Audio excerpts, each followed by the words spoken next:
Close your eyes for a moment and imagine this. You look into your heart, and instead of seeing your worries, your past, or your ego, you see God looking back at you. This is not imagination. This is what Ibn Arabi called the heart becoming a mirror of the divine. Most hearts are clouded, rusty, and covered with the dust of this world. But the masters knew a secret about how the heart can be polished until it reflects nothing but God. Today, we're going to uncover that secret. 1. The heart is an organ of spiritual perception. When you hear the word heart, you may immediately think of emotion. You think of love, sadness, loneliness, excitement, grief, or attachment. You think of the pain of losing someone, the comfort of being accepted, or the fear of being rejected. But in the spiritual language associated with Ibn Arabi, the heart is not limited to emotion. It is a center of awareness. It is a subtle faculty through which the human being can receive meaning, recognize truth, and encounter the signs of divine self-disclosure. Your physical eyes see shapes and colors. Your ears receive sound. Your intellect analyzes, categorizes, compares, and draws conclusions. Each faculty has its proper function. Yet there are realities that cannot be understood through physical sight or reasoning alone. The mind may establish that creation has order, but the heart experiences awe before that order. The mind may understand the definition of mercy, but the heart recognizes mercy when it arrives through an event that could not have been planned. The mind may know that life is temporary, but the heart tastes the truth of impermanence when someone it loves disappears from the world. The mind may explain surrender, but the heart learns surrender when every strategy has failed and nothing remains except trust. This does not mean that intellect is useless. A spirituality that rejects intelligence easily becomes superstition. The heart and intellect should not become enemies. A clear intellect protects the seeker from deception, while a purified heart protects the intellect from arrogance. The problem begins when the intellect imagines that anything it cannot define must be unreal. You cannot fully define love, but you recognize its effects. You cannot hold consciousness in your hand, but you know that you are conscious. You cannot place sincerity on a scale, but you can feel when words are empty and when they come from somewhere deep. In the same way, the heart receives meanings that cannot always be reduced to logical formulas. The Arabic word commonly used for the spiritual heart is connected with turning and transformation. The heart does not remain fixed. It turns from hope to fear, from expansion to contraction, from certainty to confusion, from gratitude to heedlessness, and from presence to distraction. You may interpret this changing nature as weakness. You may wish your heart would remain permanently peaceful, permanently certain, and permanently inspired. But its ability to change is also what gives it the capacity to receive. A stone does not change easily, but it also does not recognize anything. A living heart moves because reality addresses it in constantly changing ways. One moment teaches you through beauty, another teaches you through loss. One moment reveals generosity, another reveals justice. One moment opens the door of intimacy, another teaches distance, discipline, and reverence.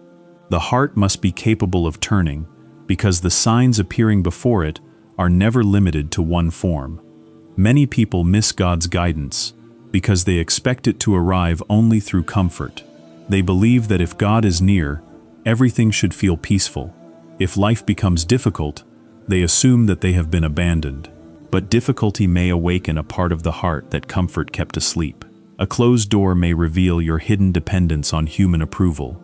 A betrayal may expose the fact that you treated another person as the source of your security. A delay may show you that your worship was secretly built upon receiving what you wanted.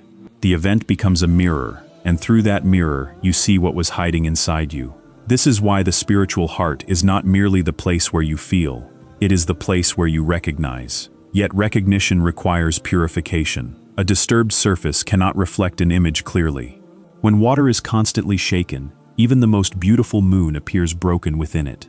The moon has not become broken, the water has become unstable. In the same way, truth does not change according to your mood, but your ability to perceive truth changes according to the condition of your heart. When the heart is dominated by jealousy, another person's blessing appears like an insult. When the heart is dominated by pride, sincere advice appears like disrespect. When the heart is dominated by fear, every uncertainty appears like a disaster.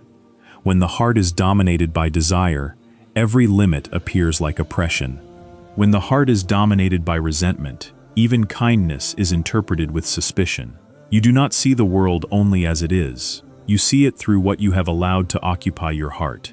This should make you cautious about your judgments. You may believe that you are responding to reality when you are responding to an old wound. You may believe that you are defending truth when you are defending your ego. You may believe that you dislike someone for a noble reason when their existence simply threatens the image you have created of yourself. The purified heart does not become incapable of judgment. It becomes less controlled by unconscious distortion.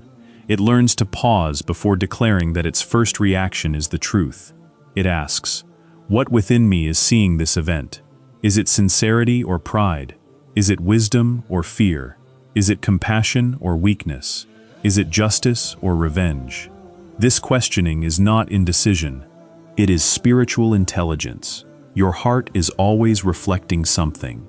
The question is whether it reflects the light of truth or the shadows of your own attachments. When the heart becomes clear, it does not give you access to God's essence. No created being can contain the infinite. Rather, the heart becomes able to recognize the effects of the divine names throughout existence. You see life not as an independent collection of random objects, but as a field of signs. Beauty reminds you of the beautiful. Knowledge reminds you of the knowing. Provision reminds you of the provider. Protection reminds you of the guardian. Forgiveness reminds you of the forgiving. The heart moves from the visible sign toward the invisible meaning, without confusing the sign with its source. That distinction is essential. The beautiful face is not God. The generous person is not God. The breathtaking landscape is not God. But beauty, generosity, and majesty can awaken the heart to the one from whom every created quality receives its limited existence. The heart becomes a mirror when it stops at neither the object nor itself. It looks through the gift toward the giver. It looks through the quality toward the source. It looks through the changing form toward the one who does not pass away. 2. The mirror does not own the light. A mirror can reflect extraordinary beauty, but it owns none of what appears within it. Place a mirror before a garden, and it contains the colors of flowers without producing a single petal. Place it before the sky, and it reflects an immense blue expanse without possessing the heavens. Place it before the sun, and it shines with a brightness that does not belong to it. The moment the mirror claims ownership of the image, it has misunderstood its entire nature. This is one of the deepest lessons the heart must learn. Every quality you possess is received. Your intelligence was not manufactured by you. You may have developed it, trained it, and used it, but you did not design the mind with which you think. Your voice was given to you before you learned how to speak. Your body was forming before you knew that you existed. Your opportunities arrived through countless circumstances you did not control. Your strength depends upon breath, blood, sleep, nourishment, and systems within the body that continue working without waiting for your instructions. Even the determination that helped you succeed emerged from a combination of temperament, experience, guidance, pain, and possibility that you did not create from nothing. Yet the ego looks at a received quality and says, "This belongs absolutely to me." It turns reflection into possession. It says, "I am intelligent," and quietly means, "My intelligence proves that I am above others." It says, "I am generous," and quietly waits to be admired. It says, "I am spiritually aware," and begins looking down upon those who appear less disciplined. It says, "I understand the truth," and forgets that understanding itself is a gift that could be removed. This is how light reflected in the heart becomes mixed with darkness. The quality may be real, but the claim corrupts it. Knowledge joined with humility becomes guidance. Knowledge joined with pride becomes a veil. Wealth joined with gratitude becomes service. Wealth joined with self-importance becomes domination. Beauty joined with modesty becomes harmony. Beauty joined with vanity becomes imprisonment. Authority joined with responsibility becomes protection. Authority joined with ego becomes oppression. Spiritual practice joined with sincerity becomes purification. Spiritual practice joined with superiority becomes another form of self-worship. The problem is not the quality, the problem is your relationship with it. The mirror is not required to become empty of every image. Its purpose is to reflect. In the same way, spiritual humility does not require you to deny your abilities. Pretending that you have no strength when you possess strength is not humility. Refusing to acknowledge your skills is not necessarily sincerity. Sometimes it is simply another way of demanding reassurance from others. True humility is accurate perception. You recognize the quality without claiming independence from its source. You say, "This ability has been entrusted to me. I must use it responsibly." You do not say, "I have nothing," when something has clearly been given. You say, "What I have is not self-created, and it can be taken away." This understanding frees you from two dangerous illusions: superiority and despair. Superiority says, "I possess the light, so I am greater than those who do not appear to possess it." Despair says, "I have no light within me, so I am worthless and permanently cut off." Both statements place the ego at the center. In superiority, the ego worships its apparent fullness. In despair, the ego becomes obsessed with its apparent emptiness. But the mirror does not need to generate the sun. It needs only to turn toward it and remain clear enough to receive. You do not need to become the source of mercy. You need to stop blocking mercy from passing through you. You do not need to create wisdom from nothing. You need to become teachable. You do not need to manufacture spiritual worth. You need to remember your servanthood and respond sincerely to what has been entrusted to you. The ego fears this because it wants ownership. It does not merely want to perform a good action. It wants the action to become evidence of its special identity. It does not merely want to help. It wants to be known as the helper. It does not merely want to speak truth. It wants people to remember who spoke it. It does not merely want closeness to God. It wants to imagine itself as more beloved than others. This is one of the most subtle forms of spiritual corruption. A person may abandon material pride only to develop religious pride. They stop boasting about wealth and begin boasting inwardly about worship. They stop comparing possessions and begin comparing spiritual states. They stop seeking admiration for appearance and begin seeking admiration for humility. The mirror becomes covered by the dust of wanting to be recognized as polished. This is why sincere spiritual development often happens quietly. You may perform an act of kindness that no one remembers. You may forgive someone who never understands the struggle required. You may control your anger without receiving praise. You may remain honest when dishonesty would have benefited you. You may pray through a period of dryness in which you feel no sweetness. These actions polish the heart precisely because they give the ego so little to display. The ego asks, "Who noticed?" The heart answers, "The one for whom it was done." The ego asks, "What did I gain?" The heart answers, "Freedom from needing the gain." The ego asks, "Will this make me important?" The heart answers, "The purpose is not to become important. The purpose is to become transparent." Transparency is not the destruction of personality. It is the removal of false ownership. You still speak with your voice, but your words are no longer entirely controlled by the hunger to dominate. You still use your abilities, but you do not treat others as inferior because their gifts are different.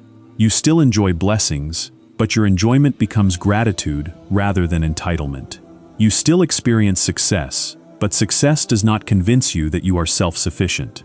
The clearer the mirror becomes, the less it speaks about itself. When a mirror is clean, you see what it reflects.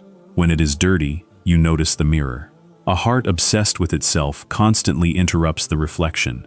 It enters every conversation with the need to prove something. It turns every disagreement into a threat. It cannot celebrate another person's success because every success is measured against its own identity. But the polished heart can allow beauty to appear wherever God places it. It does not demand to be the only mirror in the room. It can admire another person's wisdom without feeling diminished. It can receive correction without collapsing. It can say, "I was wrong," because its value does not depend upon appearing perfect. It can surrender a position because truth matters more than victory. This is servanthood, not passivity, humiliation, or the erasure of human dignity, but freedom from the fantasy that you are the independent owner of what passes through you. You are not asked to extinguish every gift. You are asked to return every gift inwardly to its source. When someone praises your generosity, remember the one who placed resources in your hand and softened your heart enough to give. When someone praises your knowledge, remember how much remains unknown. When someone praises your patience, remember the moments in which you nearly failed and the help that carried you. When someone praises your beauty, remember that time changes every face. When someone praises your spiritual insight, remember that the heart can turn and that no state is guaranteed. The mirror does not become smaller by admitting that the light is not its own. It becomes truthful. 3. The ego is the dust that distorts the reflection. The dust covering the heart is not always obvious. Sometimes it appears as greed, cruelty, deception, envy, or uncontrolled desire. These forms are easy to recognize because their damage is visible. But the most dangerous dust often disguises itself as virtue. Control disguises itself as responsibility. Arrogance disguises itself as confidence. Cowardice disguises itself as patience. Resentment disguises itself as justice. Attachment disguises itself as love. The hunger for admiration disguises itself as service. Fear of criticism disguises itself as humility. The ego is not merely the loud voice that says, "I am better than everyone." It is the deeply rooted habit of placing the separate self at the center of interpretation. It asks of every event, "What does this mean about me?" Someone does not reply quickly, and the ego creates a story of rejection. Someone disagrees, and the ego experiences humiliation. Someone succeeds, and the ego feels personally diminished. A plan fails, and the ego imagines that life has become meaningless. A prayer is not answered in the expected form, and the ego accuses God of neglecting it. The heart becomes distorted because it is no longer receiving reality. It is receiving the ego's commentary about reality. This commentary is constant. It tells you that you deserve more recognition. It reminds you of old injuries whenever forgiveness becomes possible. It exaggerates the faults of those you dislike and minimizes the faults of those who flatter you. It turns your desires into necessities and your preferences into principles. It convinces you that your pain makes you morally superior. It whispers that repentance is humiliating because admitting wrongness threatens the identity you have constructed. The ego does not fear sin as much as it fears exposure. It would often prefer to remain wrong than to be seen changing. This is why polishing the heart requires honesty more than performance. You can perform religious actions while remaining inwardly dishonest. You can speak about surrender while carefully protecting every attachment. You can discuss love while refusing to forgive. You can condemn the arrogance of others while treating your own opinions as sacred. The mirror is not polished by language alone. It is polished when you become willing to see what is actually present within you. That seeing may be painful. You may discover that your generosity contains a demand for loyalty. You may discover that your sadness is mixed with wounded pride. You may discover that your concern for another person is partly a desire to control their choices. You may discover that the relationship you call love depends upon being constantly reassured. You may discover that your religious certainty has made you harsh, impatient, and incapable of listening. Do not run from these discoveries. Seeing the dust is not proof that you are beyond hope. It is the beginning of purification. A mirror cannot be cleaned while insisting that it is already spotless. Repentance, in its deepest sense, is a return. It is not merely the fear of punishment. It is the turning of the heart away from a false center and back toward the real. You recognize that you have been worshiping an image, the image of control, approval, success, purity, superiority, or emotional security. Then you turn. You may need to turn 1,000 times. The ego will tell you that repeated failure makes repentance meaningless. But every sincere return weakens the illusion that separation is your permanent condition. Repentance does not mean that you hate yourself. Self-hatred is not purification. It is another form of obsession with the self. When you hate yourself, you remain trapped within yourself. You continue staring at the mirror's stains instead of turning it toward the light. Healthy remorse says, "This action does not reflect what I was created to serve. I acknowledge it, repair what I can, seek forgiveness, and turn again." Despair says, "My stain is greater than the possibility of mercy." That statement may appear humble, but it secretly gives your failure greater power than God's forgiveness. The ego can become proud even of its despair. It says, "My darkness is uniquely deep. My mistakes are too great. My heart is different from every heart that has ever been restored." This is not humility. It is inverted self-importance. Polishing requires discipline, but it also requires trust. You clean the mirror because you believe it was created to reflect. You repent because you believe return is possible. You struggle against resentment because you believe the heart was not created to become a permanent storage place for injury. You restrain desire because you believe freedom is more valuable than immediate satisfaction. You examine your intention because you believe sincerity can grow. The heart is polished through remembrance. Heedlessness allows dust to settle because the ego thrives when the source is forgotten. When you forget God, created things appear independent. Wealth appears to provide security by itself. People appear to control your worth. Circumstances appear to determine your identity. Your own planning appears to be the ultimate cause of success. Remembrance returns things to their proper proportion. It does not make you irresponsible. It frees responsibility from worship. You continue working, but you do not worship the result. You continue loving, but you do not treat another person as the owner of your soul. You continue planning, but you know that the plan is a tool rather than a god. You continue protecting yourself, but you do not allow fear to become your master. Remembrance says, "This moment is not empty of God's knowledge. This difficulty is not outside His awareness. This blessing did not arrive independently. This person is not the ultimate source of what reaches me." Slowly, the mirror clears. But do not expect purification to make you emotionally numb. A polished heart still feels grief. It may feel grief more deeply because it is no longer protected by indifference. It still experiences anger, but anger becomes information rather than a ruler. It still feels desire, but desire is placed within the discipline of wisdom. It still experiences fear, but fear no longer has unquestioned authority. Purification does not remove humanity. It restores balance within humanity. The goal is not to become a cold surface that reflects without feeling. The goal is to become a living heart whose feelings are transparent to truth rather than controlled by illusion. Sometimes God will polish your heart through blessings. A blessing reveals whether gratitude or entitlement lives within you. Sometimes He will polish it through limitation. Limitation reveals what you believed you could not live without. Sometimes He will polish it through difficult people. They reveal the anger, pride, insecurity, or need for approval that remained hidden while everyone agreed with you. Sometimes He will polish it through waiting.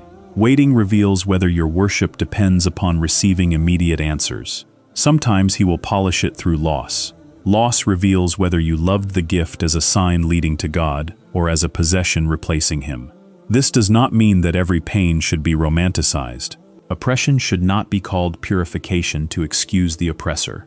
Abuse should not be accepted as spiritual training. Wisdom may require distance, boundaries, confrontation, or justice. The lesson is not that harm is automatically holy. The lesson is that no experience needs to be spiritually wasted. Even when another person acts wrongly, you can ask what your response is revealing. You can pursue justice without allowing hatred to become your identity. You can leave without carrying the oppressor permanently inside your heart. You can protect yourself without becoming a reflection of the cruelty that wounded you. The polished mirror does not deny darkness. It refuses to reproduce it. 4. Divine names appear through human character. You cannot see mercy as an abstract object. You see its effects when someone forgives, protects, feeds, comforts, or gives another person room to begin again. You cannot hold justice in your hand. You recognize it when rights are restored, truth is spoken, and power is prevented from consuming the weak. You cannot photograph patience. You witness it when a person remains morally grounded during difficulty, instead of allowing pain to turn them into someone cruel. The divine names are not names in the ordinary sense. They point toward qualities through which the relationship between the Creator and creation becomes known. God is merciful, and mercy appears throughout existence in limited, created forms. God is knowing, and knowledge appears within creation according to the capacity of created beings. God is generous, and generosity becomes visible whenever a gift is given. God is beautiful, and beauty appears in colors, proportions, sounds, character, and meaning. No created manifestation equals the divine reality. The reflection remains limited, while the source is unlimited. A drop can reflect the sun without containing its immensity. From the perspective associated with Ibn Arabi, the human being has a unique capacity to receive and display many different qualities. This is part of what makes the heart a comprehensive mirror. But this capacity also creates responsibility. You can reflect mercy, but you can also block it. You can reflect knowledge, but you can corrupt knowledge through arrogance. You can reflect strength, but strength can become tyranny when separated from wisdom. You can reflect beauty, but beauty can become vanity when separated from gratitude. You can reflect justice, but justice can become revenge when separated from mercy. Spiritual maturity requires balance. Many people choose one quality and build their entire identity around it. One person values kindness, but becomes incapable of saying no. They tolerate manipulation, remain silent before injustice, and call their fear compassion. Another values truth, but speaks it without wisdom. They humiliate people, expose faults, and call their harshness honesty. Another values forgiveness, but uses it to avoid necessary boundaries. Another values discipline, but becomes merciless toward weakness. Another values freedom, but rejects every responsibility that limits desire. A complete mirror does not reflect only what is comfortable. Mercy and justice must meet. Beauty and majesty must meet. Gentleness and firmness must meet. Hope and reverence must meet. Intimacy and servanthood must meet. Consider the relationship between mercy and justice. Mercy without justice may protect the harmful person while abandoning the harmed. Justice without mercy may become fascinated with punishment and forget the possibility of transformation. The mature heart asks not merely, which quality do I prefer? It asks, which response does this moment require? A frightened child may require gentleness. A repeated manipulator may require a firm boundary. A sincere mistake may require forgiveness. A deliberate act of oppression may require resistance. A person drowning in shame may need hope. A person intoxicated with arrogance may need to be confronted by truth. Wisdom is the ability to place each quality in its proper position. This is why copying spiritual behavior without understanding can become dangerous. Silence is beautiful in one moment and cowardly in another. Speaking is courageous in one moment and ego-driven in another. Giving is generous in one moment and enabling in another. Withdrawing is wise in one moment and punitive in another. The heart must become sensitive to meaning, not merely attached to form. You may ask, how can I know which quality should appear? Begin by examining what your ego wants. If the ego desperately wants to speak, silence may reveal something. If the ego wants to remain silent to protect its image, speaking may be necessary. If the ego wants revenge, justice must be purified of hatred. If the ego wants to be praised for forgiveness, perhaps forgiveness has not yet become sincere. Then examine the rights of everyone involved. Spirituality is not permission to ignore reality. Other people have rights. Your own soul and body have rights. Families, communities, and those who depend upon you have rights. The reflection of a divine name cannot be separated from moral responsibility. Mercy that produces greater harm is not complete mercy. Strength used only to protect your pride is not noble strength. Knowledge that makes you contemptuous of people is knowledge that has not reached the heart. Worship that does not improve your conduct has not yet produced its intended reflection. The heart is not polished merely so that you can experience private spiritual states. Its clarity must become visible through character. If prayer makes you more aware of God but less patient with your family, something remains distorted. If spiritual knowledge increases your vocabulary but not your honesty, the mirror has been decorated rather than cleaned. If you speak of divine love while exploiting the weakness of others, your words are veiling you. The proof of reflection is not the intensity of your claims. It is the quality of your presence. Do people feel safe from your unnecessary cruelty? Can you hold power without humiliating those beneath you? Can you receive praise without becoming intoxicated? Can you be criticized without immediately attacking? Can you forgive without advertising your forgiveness? Can you disagree without denying another person's dignity? Can you possess knowledge without treating every conversation as a stage? Can you love someone without demanding that they worship your importance? These questions reveal what the mirror is showing. You may imagine that reflecting divine qualities requires extraordinary spiritual experiences. Often it begins with ordinary conduct. You reflect mercy when you listen without rushing to make the conversation about yourself. You reflect patience when you correct a child without crushing their confidence. You reflect generosity when you give time to someone who cannot improve your status. You reflect protection when you refuse to participate in gossip. You reflect justice when you admit that your own side is wrong. You reflect wisdom when you do not answer every insult. You reflect forgiveness when you release the desire to keep another person permanently chained to their worst moment. You reflect truthfulness when you stop pretending that your motives are purer than they are. These actions may appear small, but the mirror is polished through repeated moments. The human being does not become divine through these qualities. The servant remains the servant. But servanthood reaches beauty when the servant becomes a faithful place of manifestation for what God loves. The hand gives, but it remembers the giver. The tongue speaks truth, but it remembers that guidance belongs to God. The heart shows mercy, but it does not claim to be the source of mercy. The mirror shines, but it remains bowed before the light. 5. Every change of the heart carries a new disclosure. You may believe that spiritual success means reaching a state in which your heart never changes. You imagine that one day you will become peaceful and remain peaceful forever. Doubt will disappear, sadness will never return. Worship will always feel sweet. The presence of God will remain emotionally obvious in every moment.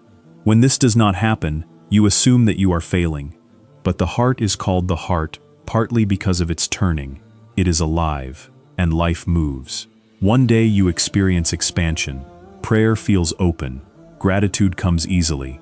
The world appears full of signs, and your heart feels large enough to embrace everything. Another day you experience contraction. Words feel empty. The future appears uncertain. Your own weaknesses become painfully visible. You search for the sweetness you once felt and cannot recover it. Do not immediately conclude that expansion means acceptance, and contraction means rejection. Expansion may contain hidden dangers. When you feel spiritually strong, you may begin trusting your state rather than God. You may imagine that you have reached a permanent rank. You may become careless because inspiration makes discipline appear unnecessary. Contraction may protect you from this illusion. It teaches you to worship without emotional reward. It reveals whether you love God or merely love the feeling of closeness. It breaks your dependence upon spiritual excitement. It returns you to poverty, need, and humility. In expansion, you may witness generosity. In contraction, you may witness majesty. In ease, you may witness tenderness. In difficulty, you may witness strength. In receiving, you may witness provision. In losing, you may witness the one who remains when provisions disappear. The divine reality is not limited to the condition you prefer. If you recognize God only in comfort, then comfort has become your hidden idol. If you recognize Him only when your prayers are answered according to your plan, then your plan stands between you and surrender. The changing heart is invited to recognize the one who is present through change without being changed by it. Imagine standing before a landscape throughout the day. At dawn, the world appears gentle and pale. At midday, everything is exposed by intense light. At sunset, familiar objects become golden and mysterious. At night, forms disappear, and the sky reveals depths that daylight concealed. The landscape is not false, because it appears differently at different hours. Each condition reveals something another condition hides. Your life is similar. Youth reveals possibility. Age reveals impermanence. Health reveals capacity. Illness reveals dependence. Companionship reveals love. Solitude reveals what remains when distraction is removed. Success reveals your relationship with power. Failure reveals your relationship with identity. Each condition addresses the heart differently. The mistake is demanding that every disclosure resemble the last one. You receive mercy in one form and then insist that mercy must always wear that form. Perhaps mercy arrived through a particular person. When that person leaves, you believe mercy has left. But the person was a window, not the sun. Perhaps guidance arrived through success. When failure comes, You believe guidance has ended, but failure may be a new language through which guidance speaks. Perhaps closeness appeared as emotional warmth. When dryness arrives, you think God is distant, but dryness may be teaching faithfulness beyond feeling. No self-disclosure repeats in exactly the same way, because no moment is identical to another. You are changing. The world around you is changing. Your capacities, needs, relationships, and responsibilities are changing.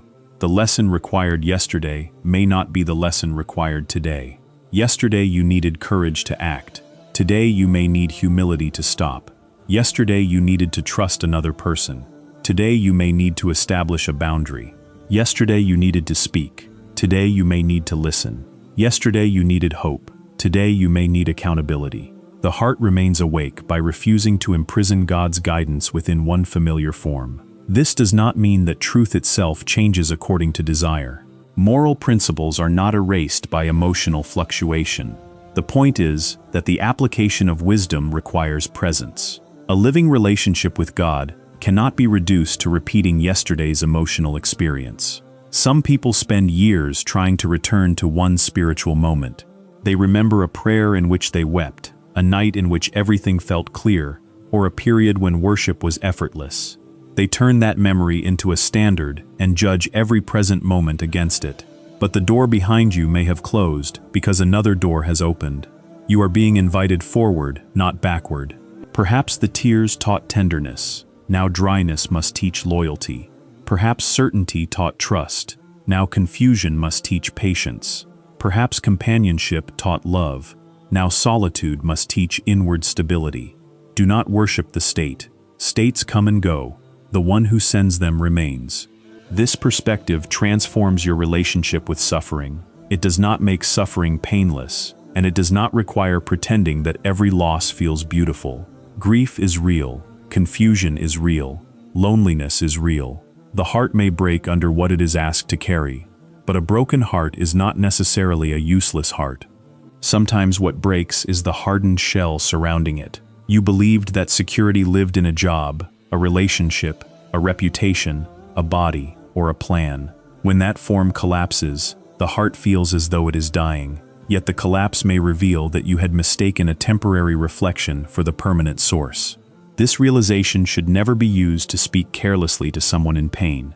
Do not stand before a grieving person and turn their wound into a lecture. Compassion requires timing. Presence may be more truthful than explanation. But within your own struggle, you can ask a deeper question. Not only, why was this taken from me? Ask, what was this gift reflecting, and where does that reality truly come from? If a person gave you love, love itself did not originate in that person.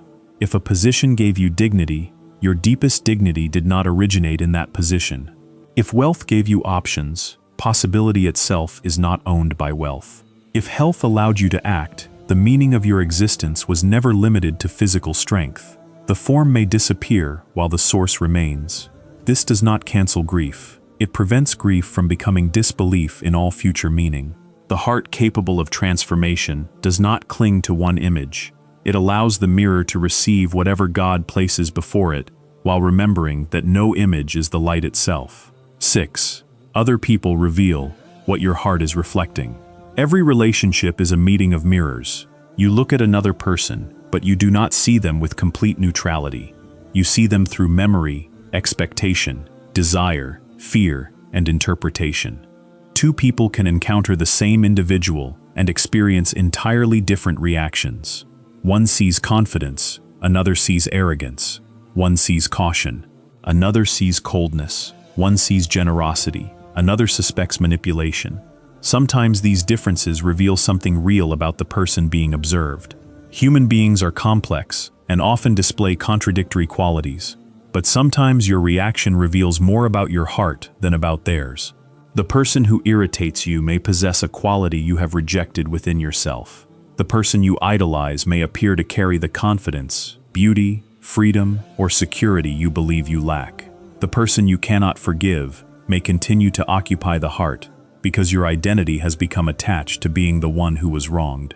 The person you desperately need may have become the mirror through which you seek proof of your worth. Relationships reveal attachments that solitude can hide. It is easy to imagine yourself patient when no one challenges you. It is easy to imagine yourself humble when no one disagrees with you. It is easy to imagine yourself forgiving when no one has deeply wounded you. It is easy to imagine yourself independent when everyone you depend upon remains available.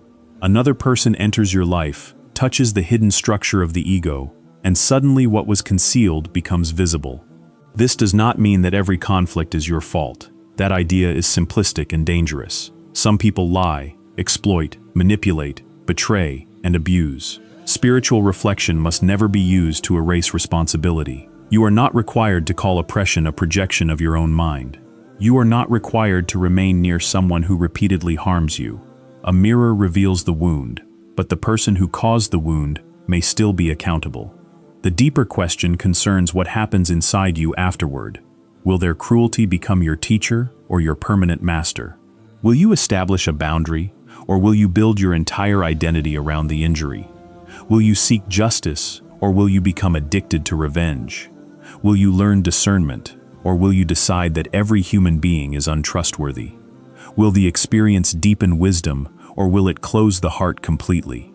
The polished heart is not a heart without boundaries. A mirror must have a defined surface to reflect clearly. If it is shattered into countless pieces, the image becomes fragmented. Boundaries preserve the integrity of the heart. You can forgive someone and still refuse to give them the same access. You can release hatred without pretending that trust has been restored. You can recognize another person's humanity without denying the danger of their behavior. You can wish them guidance from a distance. Forgiveness is not the cancellation of wisdom. At the same time, do not use boundaries as a respectable name for punishment.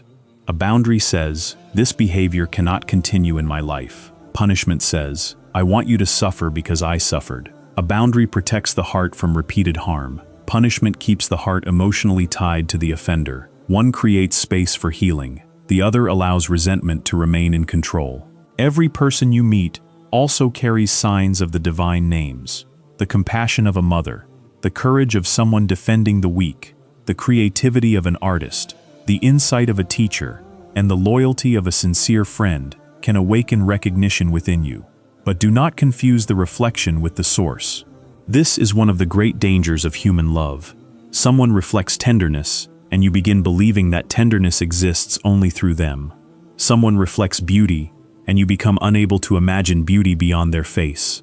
Someone reflects protection, and you hand them responsibility for your entire inner security. Someone reflects understanding, and you treat their approval as the measure of your worth. Then the relationship becomes a form of hidden worship. You do not bow physically, but the heart bows. You fear their rejection more than you fear losing your integrity. You obey their desires even when they lead you away from truth. You excuse what should not be excused, because separation feels like annihilation. You demand from a limited human being what only the unlimited can provide. No person can carry this burden. Every human being changes. They become tired, distracted, wounded, confused, or absent. Even the most sincere person cannot remain emotionally available at every moment. When you expect a person to become your permanent son, you punish them for being a mirror. Healthy love allows the reflection to lead beyond itself. You appreciate the mercy appearing through another person while knowing that mercy is greater than them. You receive companionship without making the companion the owner of your existence. You honor beauty without demanding that beauty remain unchanged. You are grateful for the window while remembering the sky. This makes love deeper rather than colder. When you stop demanding divinity from people, you can finally allow them to be human. They do not need to be perfect to be loved. They do not need to read your mind. They do not need to heal every wound created before they met you. They do not need to remain exactly as they were when you first became attached. You can love with discernment instead of possession.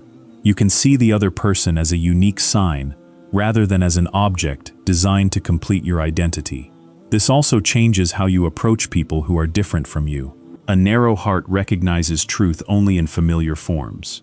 It assumes that wisdom must speak with its vocabulary, dress in its customs, and confirm its preferences.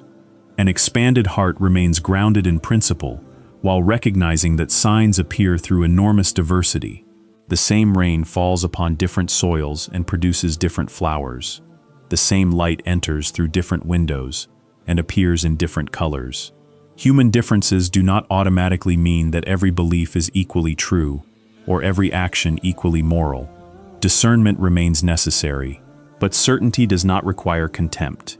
You can disagree without denying the humanity of the person before you. You can protect your convictions without worshiping your own limited understanding. You can recognize that the one who taught you is capable of guiding others through journeys you do not fully comprehend. The arrogant heart sees itself as the only mirror. The expanded heart sees an entire creation filled with signs. It learns from children, elders, strangers, enemies, animals, silence, art, disappointment, and love. Even the person who exposes your impatience has shown you something valuable. Even the person whose beauty awakens longing has revealed the heart's capacity to recognize beauty. Even the person who leaves teaches you that no created form can remain forever. The wise person does not worship the mirror, nor do they despise it. They receive the sign and continue toward the source. 7. Polish the heart until mercy becomes visible. The idea of the heart as a mirror is beautiful, but beauty without practice becomes entertainment. You can listen to profound words, feel temporarily inspired, and remain unchanged. The ego enjoys spiritual language when that language does not require sacrifice. It collects concepts, quotes, and emotional experiences while protecting the habits that keep the mirror covered. The real question is not whether you understand the metaphor. The real question is whether your life is polishing the heart. Polishing begins with remembrance. The distracted heart forgets its source and becomes hypnotized by forms. It sees money and forgets provision. It sees power and forgets accountability. It sees beauty and forgets impermanence. It sees pain and forgets mercy. It sees its own effort and forgets grace. Remembrance interrupts this hypnosis. Through prayer, recitation, contemplation, and sincere invocation, you repeatedly return attention to the one around whom existence receives meaning. This repetition is necessary because forgetfulness also repeats. You may remember God deeply in the morning and become consumed by ego before noon. You may experience sincerity in prayer and then speak cruelly an hour later. Do not use this inconsistency as an excuse to abandon remembrance. The mirror gathers dust daily. It must be polished daily. Formal worship gives the heart rhythm. Prayer repeatedly removes you from the illusion that your tasks are the center of reality. You stop, turn, bow, and place the highest part of your body upon the ground. The body teaches the ego what the mind easily forgets. You are not the center. You are not self-sufficient. You are a servant, standing within a reality greater than your plans. But movement alone is not enough. The body may bow while the ego remains standing. Bring the heart into the action. Before prayer, pause long enough to recognize whom you are approaching. During recitation, listen as though the words are addressing the hidden condition of your heart. In prostration, do not merely ask for what you want.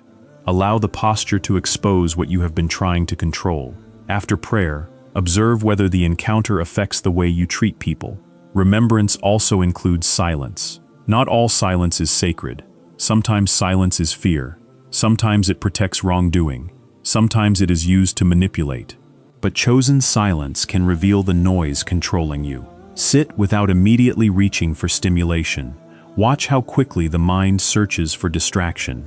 Notice the conversations you replay, the arguments you continue internally, the fantasies through which you seek admiration, and the fears through which you rehearse disaster.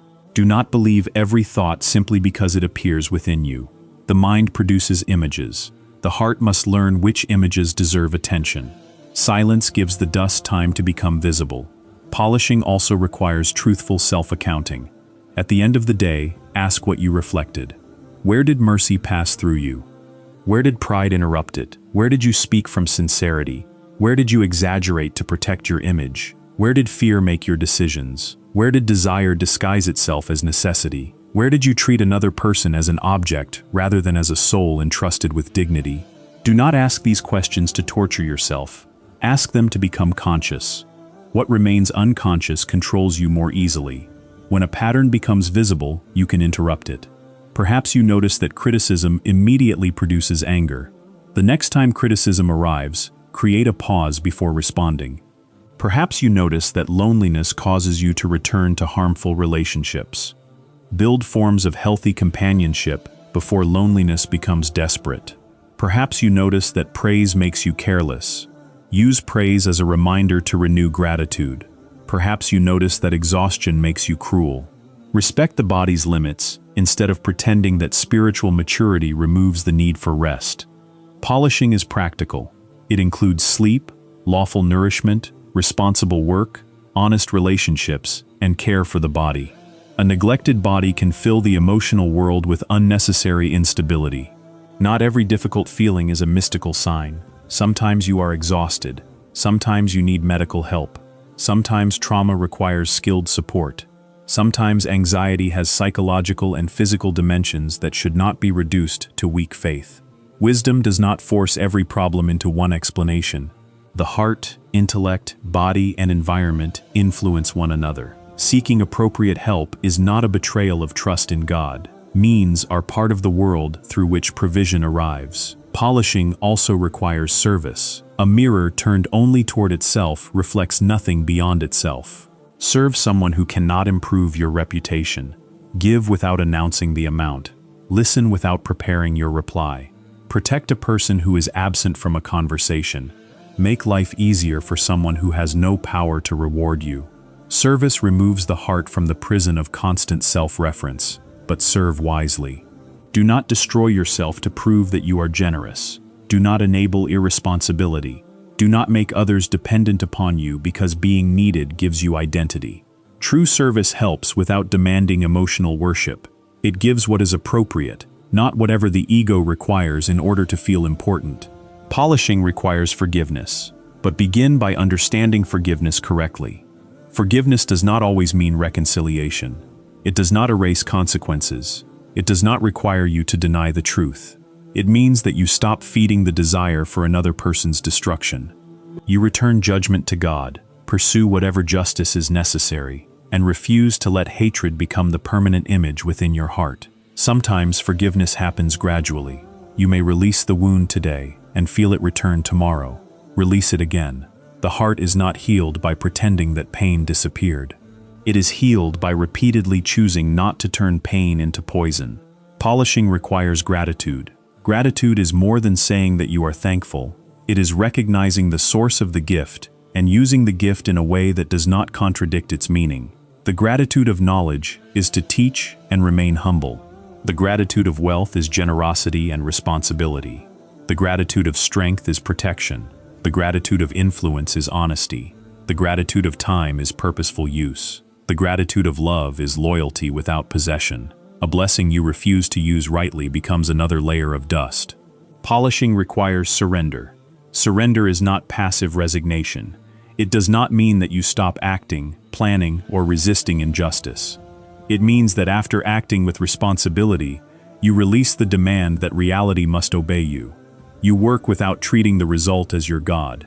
You pray without believing that prayer is a transaction forcing God to accept your timetable. You love without demanding guarantees against loss. You hope without claiming knowledge of the unseen. Surrender keeps the mirror facing the light, even when the expected image does not appear.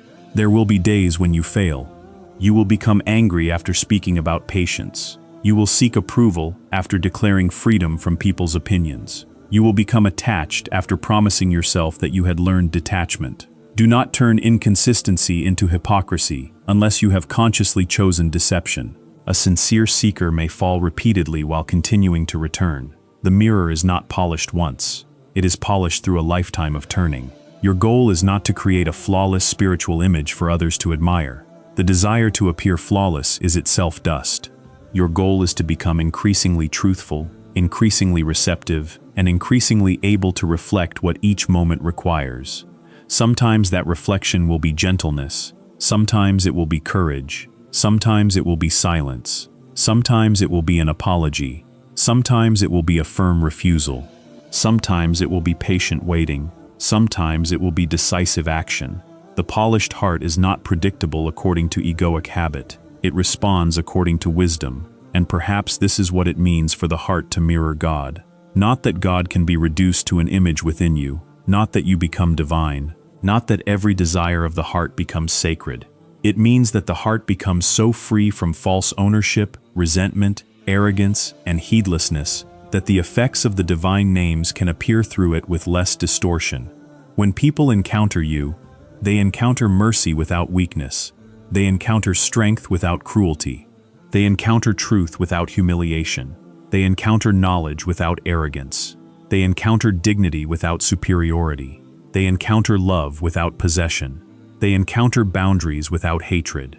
They encounter a human being who does not claim to be the light but has stopped deliberately blocking it. The world does not need more people who speak endlessly about God while reflecting the unchecked ego. It needs people whose presence reminds others that mercy is real. People whose honesty proves that truth does not require cruelty. People whose patience shows that suffering does not have to produce bitterness. People whose generosity reveals that the hand can release what the ego wants to possess. People whose humility demonstrates that strength does not need to announce itself. Your heart is already reflecting something. Every word, reaction, attachment, and decision reveals the condition of its surface. Do not waste your life asking only how others see you. Ask what passes through you. When you enter a room, does anxiety spread or peace? When someone confesses a weakness, do they encounter compassion or contempt? When you gain power, do people become safer or more afraid? When you are wounded, do you seek healing or search for someone else to wound? When you are blessed, does gratitude grow or entitlement? When you are corrected, does the heart open or defend its image? These are not small questions. They reveal whether the mirror serves the light or the ego standing before it. Continue polishing. Polish through remembrance when the world makes you forget. Polish through repentance when pride tells you to defend the stain. Polish through service when the self becomes too important. Polish through silence when words become a performance. Polish through gratitude when blessings begin to feel ordinary. Polish through patience when the reflection is not the one you expected. Polish through love, but let love lead beyond the form toward the source of love. One day every external mirror will disappear, the face will change, the body will weaken, possessions will move into other hands, reputation will fade within the memories of people who are also passing away. The identities you defended will no longer protect you. What remains will not be the image you successfully created before the world. What remains will be the condition of the heart you carried through it. So do not treat your heart as a small emotional object. It is a trust. It is a meeting place between the visible sign and the invisible meaning. It is the place where the world enters you and where your response returns to the world. Guard it without closing it. Soften it without making it weak. Empty it without making it lifeless. Polish it without becoming proud of its shine. Then turn it toward God. The mirror does not need to capture the infinite. It needs only to become clear enough that, through one limited human life, mercy, wisdom, beauty, patience, justice, and love are allowed to become visible.